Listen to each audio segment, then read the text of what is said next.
సంతోషం. చంద్రబాబు నాయుడు గారు నిన్న చెప్పాడు, ఈ రెయినీ సీజన్ పూర్తయ్యే లోపలనే సోమశిల జలాశయానికి సంబంధించినటువంటి మొత్తం పనులు పూర్తి చేస్తామని చెప్పి మేము ఎదురు చూస్తుంటాం. ఎందుకంటే మీరు చేయాలని కోరుకుంటాం. నెల్లూరు జిల్లా రైతాంగానికి అన్ని విధాలా అండగా ఉండాలనేది ప్రతి ఒక్కరూ కోరుకుంటాం. కాబట్టి మీరు ఆ దిశగా చెప్పినటువంటి మాట ప్రకారం అడుగులు వేస్తారని మేమందరం ఆశిస్తున్నాం. అయితే చిన్న ఆలోచన, బాధ, అనుమానం ఏమిటి అంటే చంద్రబాబు నాయుడు గారు నిన్న ఒక మాట చెప్పాడు, మీరు నన్ను 1995 నాటి ముఖ్యమంత్రిని చూస్తారు మరలా అని చెప్పాడు. అది కాస్త బాధగా, అభ్యంతరకరంగా అనిపించింది. మేము కోరుకునేది 95 నాటి చంద్రబాబు నాయుడు కాదు. మీరు మొన్న ఈ మధ్య కూడా చెప్పారు, నేను మారినటువంటి చంద్రబాబును చూస్తారు, గతంలో ఉన్నటువంటి చంద్రబాబును చూడరు అని. మారినటువంటి చంద్రబాబును చూస్తానని చెప్పినటువంటి మీరు మునుపుడు చంద్రబాబును చూస్తారని చెప్పి మాట్లాడారు. ఎందుకు ఆ మాట చెప్తున్నామంటే 95లో చంద్రబాబు నాయుడు ట్రాక్ రికార్డు బాగలేదు, అంటే ముఖ్యమంత్రి కావడమే బాగలేదు.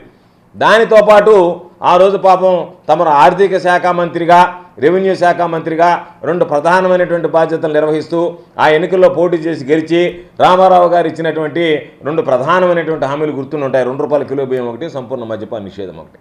కాబట్టి ఆ ₹2 కిలో బియ్యము, సంపూర్ణ మద్యపాన నిషేధము ఆయన అధికారంలోకి వచ్చిన తర్వాత ప్రారంభించినటువంటి 2కి తూట్లు పొడిచారు మీరు 95లో ముఖ్యమంత్రిగా.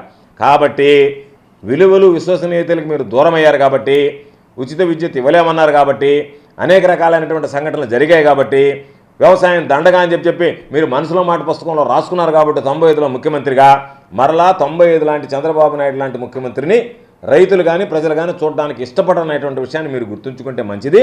95లో లాగా దయచేసి హామీలు ఇచ్చినటువంటివి ఏదైతే రకరకాలైనటువంటి హామీలు ఇచ్చారు, సూపర్ 6 ఫేజ్ 1 ఇచ్చుండారు, సూపర్ 6 ఫేజ్ 2 ఇచ్చుండారు. మీ మీద ప్రజలకి చాలా అపారమైనటువంటి నమ్మకం, విశ్వాసం ఉంది.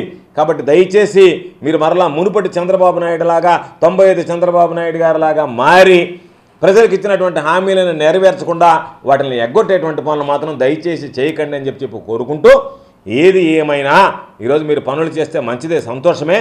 కాకపోతే సోమశిలకు సంబంధించి, కండలేరుకు సంబంధించి మొత్తం నేనే చేశాననేటువంటి క్రెడిట్ కాదు. మీకన్నా ముందు పనిచేసినటువంటి వ్యక్తులు రాజశేఖర రెడ్డి గారు ఈ ప్రాంతానికి సంబంధించి ఆలోచన చేశాడు.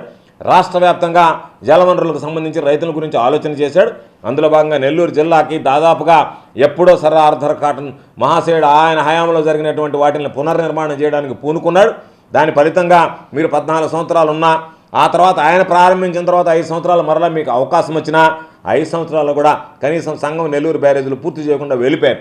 ఈరోజు మాట్లాడితే మేము 70% చేసాం, 80% చేసాం, 80% చేసాం కాదు, 100% ఎందుకు పూర్తి చేసి రైతాంగానికి నీరు ఇవ్వలేకపోయారనేటువంటిది అది పూర్తి చేసి నెల్లూరు జిల్లా ప్రజల రైతాంగం కోరిక సంఘం నెల్లూరు బ్యారేజీలు పూర్తి కావాలని వాటిని పూర్తి చేసినటువంటి వ్యక్తి జగన్మోహన్ రెడ్డి గారిని ఒక్కసారి ఈ సందర్భంగా గుర్తు చేస్తూ, సోమశిల జలాశయానికి సంబంధించి ఏదైతే పనులున్నాయో అవి నాణ్యతా ప్రమాణాలు పాటిస్తూ మీరు చెప్పినటువంటి విధంగా ఖచ్చితంగా వాటిని పూర్తి చేయాలని ఆశిస్తున్నాం. అదేవిధంగా 95 నాటి ముఖ్యమంత్రిని చూడాలని రాష్ట్ర ప్రజలు కోరుకోవటం లేదు అని చెప్పి ఈ సందర్భంగా మీకు తెలియజేస్తున్నాం.